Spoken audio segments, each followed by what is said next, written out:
అందరికీ నమస్కారం. ఈరోజు మధ్యాహ్నం ప్రభుత్వ సలహాదారు సజ్జల రామకృష్ణారెడ్డి విలేకరుల సమావేశం పెట్టి నోటికొచ్చినట్టు మాట్లాడుతూ ఉన్నాడు. ఈరోజు చంద్రబాబు నాయుడు గారు జైల్లో ఆయన ఆరోగ్య పరిస్థితి బాగోలేదు, స్కిన్ ఎలర్జీ వచ్చింది, డీహైడ్రేషన్ వస్తూ ఉంది, బరువు తగ్గాడు, అనేక ఇబ్బందులు పడతా ఉన్నాడని చెప్పి బయటికి వార్తలు వచ్చి వారి కుటుంబ సభ్యులు కానీ పార్టీ కార్యకర్తలు కానీ కోట్లాది మంది ఎంతో ఆందోళన చెందుతూ ఉన్నారు. ఈ ఆందోళన వ్యక్తపరిచే విధానాన్ని చూసి తట్టుకోలేనటువంటి వ్యక్తి సజ్జల రామకృష్ణారెడ్డి విలేకరుల ముందుకొచ్చి సిగ్గు లేకుండా నిస్సిగ్గుగా మాట్లాడాడు.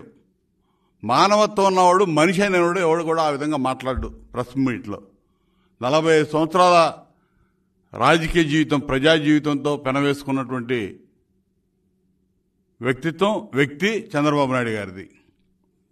అటువంటి వ్యక్తి గురించి మేము హెల్త్ బులెటిన్ అది ఇవ్వట్లేదు, ఆయనకి అనేక ఇబ్బందులు ఉన్నాయి, డాక్టర్లు ఇవ్వాల్సినటువంటి హెల్త్ బులెటిన్లు జైలు అధికారులు రిలీజ్ చేస్తా ఉన్నారని చెప్పి మేము ఆందోళన చెందితే,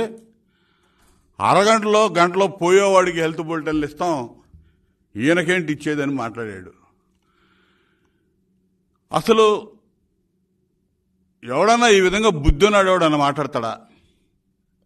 వినాశకాల విపరీత బుద్ధి అన్నట్టుగా పోగాలం దాపరిచ్చి ఒళ్ళు బలిసి మాట్లాడే మాటలు ఈ మాటలు. చంద్రబాబు నాయుడు గారేంటి, సజ్జల రామకృష్ణారెడ్డి ఏంటి? ఒక గుమస్తాగిరి చేసుకునేవాడు. సాక్షి పత్రికలో ఈరోజు ప్రభుత్వ సలహాదారు పదవి అనేది ఒక నామినేటెడ్ పదవిని ఒక అడ్డం పెట్టుకొని 45 సంవత్సరాలు 14 సంవత్సరాలు ముఖ్యమంత్రిగా పనిచేశాడు, 15 ఏళ్ళు ప్రతిపక్ష నాయకుడిగా ఉన్నాడు. జాతీయ రాజకీయాల్ని ఒకప్పుడు శాసించినటువంటి నాయకుడు, అంతర్జాతీయ స్థాయిలో తెలుగు వాళ్ళ పేరు ప్రఖ్యాతుల్ని పెంచినటువంటి వ్యక్తి చంద్రబాబు నాయుడు గారు. సజ్జల రామకృష్ణారెడ్డి మేము హెల్త్ బులెటిన్లు అడిగితే గంటలో 2 గంటల్లో పోయేవాడికి హెల్త్ బులెటిన్లు ఇస్తామని చెప్పి మాట్లాడాడు. ఈ విధంగా మరి వీళ్ళు మాట్లాడుతూ ఉంటే ఈ సజ్జల రామకృష్ణారెడ్డి ప్రెస్ మీట్ చూస్తే అసలు ఈ రాజమండ్రి సెంట్రల్ జైలు ఎవరి కబ్జాలో ఎవరి అండర్లో ఉంది? తాడేపల్లి ప్యాలెస్ సజ్జల రామకృష్ణారెడ్డి నియంత్రణలోకి వెళ్ళిపోయినట్టు కనపడతా ఉంది. స్పష్టంగా అర్థమవుతా ఉంది వీళ్ళ అండర్లోకి తీసుకున్నారు ఆ జైలునని. లేకపోతే ఎందుకంటే అదేమన్నా సకల సౌకర్యాలు ఇవ్వడానికి అత్తగారు ఇల్లా అంటున్నాడు. ఎవడడిగాడా నిన్ను? నువ్వేడు అసలు మాట్లాడటానికి? నిన్ను అడిగామా మేము? జైలు మాన్యువల్ ప్రకారం కొన్ని రూల్స్ ఉంటాయి, దాని ప్రకారం అడుగుతా ఉన్నాం. ఆయన హెల్త్ బాగోలేదు, హెల్త్ పాయింట్ ఆఫ్ వ్యూలో ఆయన కొన్ని సమస్యలు ఉన్నాయి. మీరు చేసేటటువంటి ట్రీట్మెంట్ మీద, మీరు చూస్తున్న విధానాల మీద మాకు అనుమానం ఉంది, 100% అనుమానం ఉంది. ఎందుకంటే మీ బుద్ధి తెలుసు కాబట్టి. మీరేం మాట్లాడారు? ఇంటి దగ్గర నుంచి భోజనం వెళ్తా ఉంది, వాళ్ళేమైనా చేసుకున్నారేమో ఆయన హెల్త్ పాడవడానికి అని చెప్పి మాట్లాడుతున్నాడు సజ్జల రామకృష్ణారెడ్డి. బుద్ధి ఉన్నాడు ఎవడు మాట్లాడు. అలాంటి పనులు మీరు చేస్తారు. ఇంటి దగ్గర నుంచి భోజనం నువ్వు పంపించేదేముంది? కోర్టు ఇచ్చింది ఆర్డర్ ఇంటి దగ్గర నుంచి భోజనం పంపించుకోమని. ఆ భోజనాన్ని టెస్ట్ చేసి ఇస్తున్నారు. నువ్వే చెప్పావు ఆ మాట. టెస్ట్ చేసి ఇస్తారు ఆయనకి అని చెప్పి. టెస్ట్ చేసి ఇచ్చినాక కూడా మీ అండర్లో జైలు ఉంది కాబట్టి మీరేదైనా చేసే ప్రమాదం ఉంది. దానిలో ఏమన్నా చుక్కలుగా స్లో పాయిజనింగ్ చేసి ఆయన అనారోగ్యం పాలు చేసి దీర్ఘకాలిక జబ్బులకు లోనయ్యి ఆయన ప్రజా జీవితంలోకి రాకుండా, ప్రజాక్షేత్రంలో పోరాటాలు చేయకుండా ఆయన అడ్డుకునే ప్రయత్నాలు చేసే అలవాట్లు మీకున్నాయి. ఎందుకంటే ఎన్నికల కోసం ఎంతకైనా తెగబడతారు, ఎంత నీచానికైనా ఒడిగట్టే మనస్తత్వం మీది. కోడికత్తి డ్రామాలు చూశారు కదా ఈ రాష్ట్రంలో. మీరే కోడికత్తితో గీపించుకొని ఈరోజు 4.5 సంవత్సరాలైంది వాడు శ్రీనివాసరావు బయటికి రాడు, బెయిల్ మీద పాపం రానివ్వరు. మీ ఎన్నికల కోసం మీరే ఆడిన నాటకం ఎయిర్పోర్ట్లో. మీ బాబాయ్ వివేకానందరెడ్డి గొడ్డలతో అడ్డగోలుగా నరికి చంపేసి నారాసుర రక్త చరిత్ర అని చెప్పి నానా యాగి చేసి ఎన్నికల్లో లబ్ధి పొందిన వాళ్ళు మీరు. ఆ తర్వాత ఆఖరికి మీ బాబాయ్ హత్య కేసు కూడా మీ చెల్లి మీదకి, సునీతారెడ్డి మీదకి నెట్టడానికి కూడా ప్రయత్నం చేశావు. నీ అధికారానికి, నీ అధికార దాహానికి కుటుంబ సభ్యులు ఇటువంటి ఏమి మీకు చాలా తేలిక చేస్తారు. మీరు బాబాయ్ లేరు, అమ్మ లేదు, చెల్లి లేదు, జగన్మోహన్ రెడ్డి లాంటి అవి ఎదుటోడి మీద మా మీద ఇటువంటి మీరు ఇలా చంద్రబాబు నాయుడు గారి ఆరోగ్యం విషయంలో ఇలా వస్తున్న వార్తలకి కుటుంబ సభ్యులే కాదు, కోట్లాది మంది తెలుగు ప్రజానీకం కానీ ఆయన్ని అభిమానించే దేశంలో, ప్రపంచ దేశాల్లో ఉన్నటువంటి ప్రజానీకం అందరూ కూడా ఆందోళన చెందుతూ ఉన్నారు.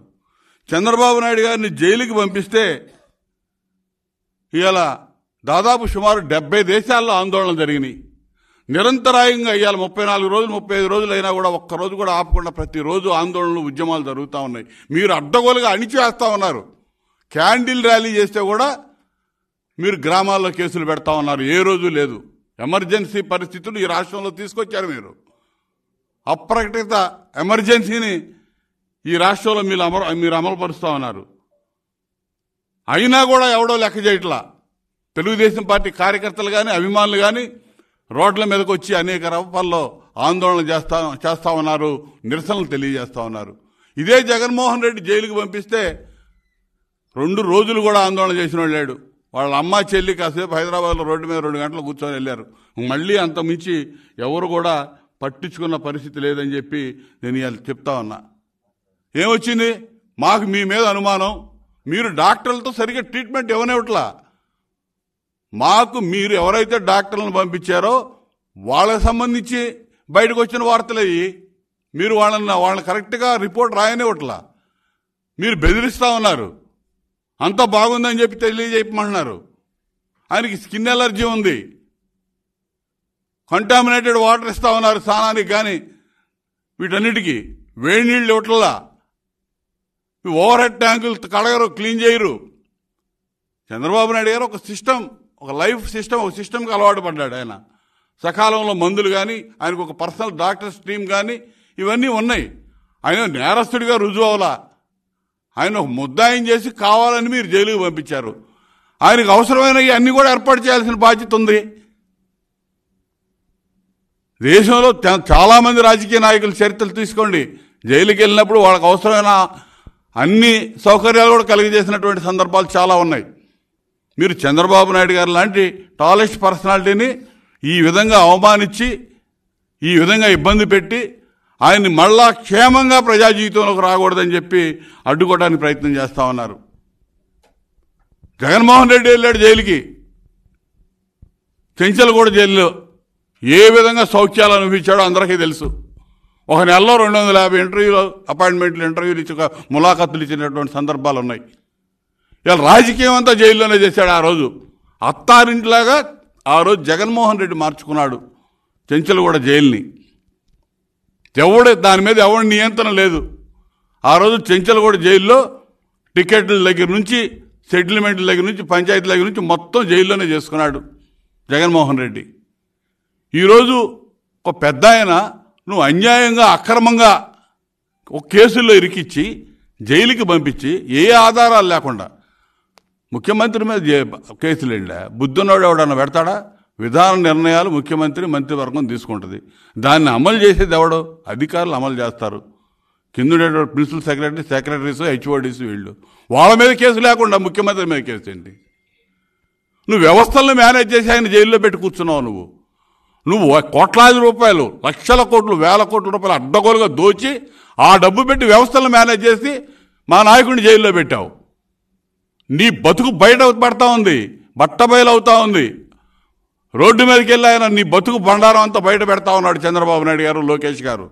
కాబట్టి వీళ్ళని రోడ్డు మీద తిరగనీయకూడదు, ప్రజల్లోకి వెళ్ళనీయకూడదు. నువ్వు ఏ సర్వేస్ చేసుకున్నా కూడా నీ పని అయిపోయింది. మీరు సర్వేలు ఏ చేసినా కూడా మీ పని అయిపోయిందని వస్తూ ఉంది. అటువంటి పరిస్థితుల్లో ఏం చేయాలని చెప్పి ఇటువంటి కుట్రలకి, కుతంత్రాలకి తెరదీసి ఈరోజు జైలుకి పంపించి చంద్రబాబు నాయుడు గారిని జైలు నుంచి క్షేమంగా బయటికి రాకుండా చూడాలని చెప్పి ఇవాళ సజ్జల నాయకత్వంలో వ్యూహరచన జరుగుతూ ఉంది అనేది సజ్జల ప్రెస్ మీట్ వల్ల స్పష్టంగా అర్థమవుతా ఉంది. సజ్జల ప్రభుత్వ సలహాదారా, రాజమండ్రి సెంట్రల్ జైలు సలహాదారా? చెప్పాల్సి ఇతనికి ఏం సంబంధం? మళ్ళీ ఇతను ఇప్పుడు చెప్పినాక మళ్ళీ సాయంత్రం జైలు అధికారులు పెడతారంట ప్రెస్ మీట్, ఇదే చెప్తారు వాళ్ళు కూడా. మీకేంటి? ఆయన పర్సనల్ డాక్టర్స్ టీం వెళ్ళి ఆయన చెక్ చేసి బయటికి తీసుకొచ్చి ఆయన ట్రీట్మెంట్ ఇప్పిస్తే వచ్చిన నష్టం ఏంటి? కేవలం ఆయన్ని ఇబ్బంది పెట్టాలని, ఆయన్ని ఏదో ఒక విధంగా ఈ ప్రజాక్షేత్రంలోకి రాణిస్తే మళ్ళా ఫైటింగ్ నేచర్ ఉన్నటువంటి వ్యక్తి ఫైట్ చేస్తాడు. మా బతుకులు బయటపడిపోతే పూర్తిగా అయిపోయింది మా పని, ఏదో ఒక విధంగా బెదిరించి ఈ విధంగా పబ్బం గడుపుకోవాలని చూస్తూ ఉన్నారు. తద్వారా తెలుగుదేశం పార్టీ కార్యకర్తల ఆత్మస్థైర్యాన్ని కూడా దెబ్బతీయాలనుకుంటా ఉన్నారు. మీరు ఎంత నిర్బంధం, ఎంత ఇబ్బందులకు గురి చేస్తే అంత రెట్టించిన కసితో కక్షతో మీ అంతు తేల్చిందాక ఎవరం కూడా నిద్రపోము. అది గుర్తుపెట్టుకోండి. మీకు లాగా పెయిడ్ ఆర్టిస్టులు అవసరం మాకు లేదు. అభివృద్ధికి ఐకాన్గా చంద్రబాబు నాయుడు గారు ఉన్నాడు, సంక్షేమానికి ఒక ఐకాన్గా ఆయన నిలబడ్డాడు. అన్ని రకాలుగా కూడా ప్రజల్ని దూరదృష్టి ఒక విజన్తో ముందుకు పోయేటటువంటి వ్యక్తి చంద్రబాబు నాయుడు గారు. ఈరోజు అటువంటి వ్యక్తి కావాలని చెప్పి ఆంధ్రప్రదేశ్ ప్రజలు కోరుకుంటా ఉన్నారు. మీరు ఏదో చేసి పబ్బం గడుపుకుంటే కుదరదు. ఇవాళ మీరు చేస్తున్న కుట్రలు కుతంత్రాలు తిరిగి మీకే తగులుతాయి. అందులో ఎటువంటి అనుమానాలకు తావులేదు. అరచేతిని అడ్డుపెట్టి సూర్యకాంతిని ఆపలేరని అని ఏ విధంగా చెప్తారో చంద్రబాబు నాయుడు గారిని మీరు జైల్లో పెట్టి ఏదో 4 రోజులు తాత్సారం చేయగలరేమో కానీ మీ బతుకు మొత్తం కూడా బట్టబయలయ్యి మీరు ఇంటికి పోవటం, ఇంటికి పోయినాక ఇంటి దగ్గర ఉండరు. ఎందుకంటే మీ కేసులు ఉన్నాయి, 12 కేసులు సిబిఐ కేసులు, 7 ఈడీ కేసులు, ఛార్జ్షీట్లు రెడీగా ఉన్నాయి. ఈ ముఖ్యమంత్రి పదవిని అడ్డం పెట్టుకొని ఆ కేసులు విచారణ సాగకుండా ఆపుకుంటా ఉన్నావు. ఇవాళ ఎన్నికలు అయిపోయిన తర్వాత నువ్వు ఖచ్చితంగా మీ భరతం ప్రజలు పట్టబోతా ఉన్నారు. మీ పదవులు పోయిన వెంటనే కేసులు విచారణ మొదలయ్యి శాశ్వతంగా జైలు పాలవుతాడు జగన్మోహన్ రెడ్డి. ఇవాళ మళ్ళీ ఈ 4.5 సంవత్సరాల్లో సహకరించి ఈ అడ్డగోలుగా కుట్రలు కుతంత్రాలు పాల్పడ్డ సజ్జల లాంటి కూడా మళ్ళీ దీనికి ఆయన తోడుగా మళ్ళీ జైల్లో ఉంటారు. అందులో అనుమానమే లేదు. నోరు ముందు అదుపులో పెట్టుకో. అసలు ఏం భాష మాట్లాడావు నువ్వు? గంట అరగంటలో పోయేవాడికి హెల్త్ బులెటిన్లు ఇస్తారా? చంద్రబాబు నాయుడు అంతా ఎగతాళిగా మాట్లాడతావు నువ్వు చంద్రబాబు నాయుడు గారి గురించి. నీ బతుకేంటి, నువ్వేంటి? కనీసం కౌన్సిలర్ కార్పొరేటర్ గెలిచే స్థాయి లేదు నీకు. చంద్రబాబు నాయుడు గారి గురించి ఆ విధంగా మాట్లాడతావు. కొన్ని వేల మంది, లక్షల మందికి పార్టీల పదవులు కానీ, ప్రభుత్వ పదవులు కానీ, ఎమ్మెల్యేలు, ఎంపీలు, మంత్రుల్ని చేసినటువంటి చరిత్ర, ఈ దేశానికి ప్రధానమంత్రులు, రాష్ట్రపతులు నిర్దేశించినటువంటి వ్యక్తి చంద్రబాబు నాయుడు గారు. నీ స్థాయి ఏంటి, స్థానం ఏంటి? ఆఫ్టర్ ఆల్ నువ్వు ఇలా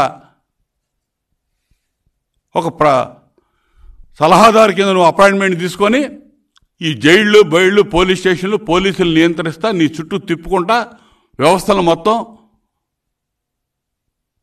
భ్రష్టు పట్టించి రాష్ట్రంలో అసలు మాట్లాడటానికి అవకాశం లేకుండా ప్రజాస్వామ్యాన్ని కూనీ చేస్తూ బతుకుతున్నటువంటి మీరు తొందరలోనే మీ బతుకు బండారం బట్టబయలైద్ది.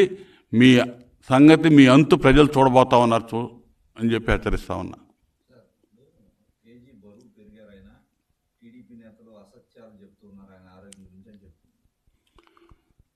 వాళ్ళు చెప్పేది అన్నీ అసత్యాలే, మేం చెప్పేది కాదు. అసలు వాళ్ళు అసలు సత్యం అనేది బయటికి రానివ్వట్లా. వాళ్ళు సమాజ్ చేస్తూ ఉన్నారు లోపలే. మొట్టమొదటి నుంచి వెళ్ళిన కాడి నుంచి మేము ఆందోళన వ్యక్తపరుస్తూనే ఉన్నాం. మాకున్న అనుమానాలు బయట పెడతా ఉన్నాం. సజ్జల రామకృష్ణారెడ్డి ఎవడు చెప్పడానికి ఎట్ట చెప్తాడు? కేజీ బరువు పెరగటం కాదు, 5 కేజీలు బరువు తగ్గాడు మాకున్న రిపోర్ట్ ప్రకారం. దానికి సమాధానం చెప్పాలి. వీళ్ళు అసలు వాస్తవాలు ఎందుకు చెప్పనిస్తున్నారు బయటికి? డాక్టర్లని వీళ్ళే నియంత్రిస్తారు, జైలు అధికారులను వీళ్ళే నియంత్రిస్తూ ఉంటారు. రకరకాలు. ఇప్పుడు ఎవరున్నారు జైలు సూపరింటెండెంట్ ఇన్ఛార్జిగా? డిప్యూటీ జైలర్ సూపరింటెండెంట్గా ఉన్నాడు. ఇప్పుడు డిప్యూటీ సూపరింటెండెంట్, ఇప్పుడు సూపరింటెండెంట్ ఇన్ఛార్జిగా ఉన్నాడు. అంతకుముందు సూపరింటెండెంట్ సెలవులో పోతే డిఐజీకి ఇన్ఛార్జ్ ఇచ్చారు, ఇప్పుడు కింద అధికారికి ఇన్ఛార్జ్ ఇచ్చారు. ఇప్పుడు అంటే రకరకాలుగా వీళ్ళు ఇష్టానుసారం ఆ జైలుని కూడా వాడుతూ ఉన్నారు. జైల్లో ములాఖత్తులు లేవు. చెంచలు కూడా జైల్లో ఉన్నప్పుడు తీయండి. అసలు ఈయన బతుకు ఒకసారి ఆ రోజు తీయండి ఏ విధంగా ఉందో. ఎన్నిసార్లు హాస్పిటల్లో అడ్మిట్ అయ్యాడు జగన్మోహన్ రెడ్డి ఆ రోజుల్లో. నిమ్స్లో అడ్మిట్ అయినటువంటి చరిత్రలు కూడా ఉన్నాయి జగన్మోహన్ రెడ్డి. ఏం రోగం వచ్చిందని ఆ రోజు వయసు ఎంత జగన్మోహన్ రెడ్డి వయసు? ఇవాళ చంద్రబాబు నాయుడు గారి వయసు ఎంత? దీర్ఘకాలికంగా ఆయనకి చిన్న చర్మ వ్యాధుల సమస్యలు ఉన్నాయి, అందరికీ తెలుసు.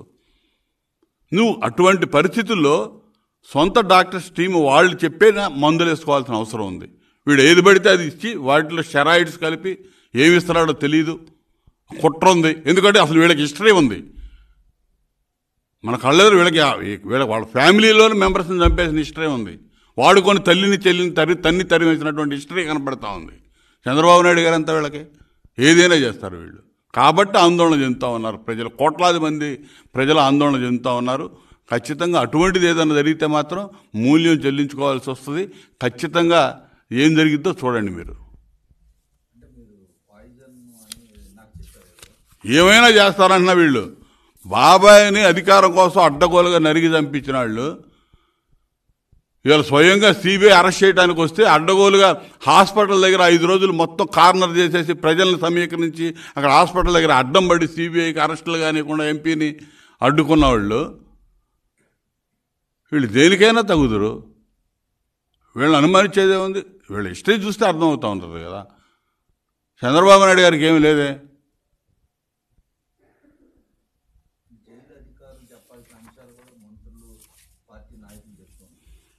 మాట్లాడుతున్నారు ఒక్కొక్కడు నోటికి ఇష్టం వచ్చినట్టు మాట్లాడుతూ ఉన్నారు.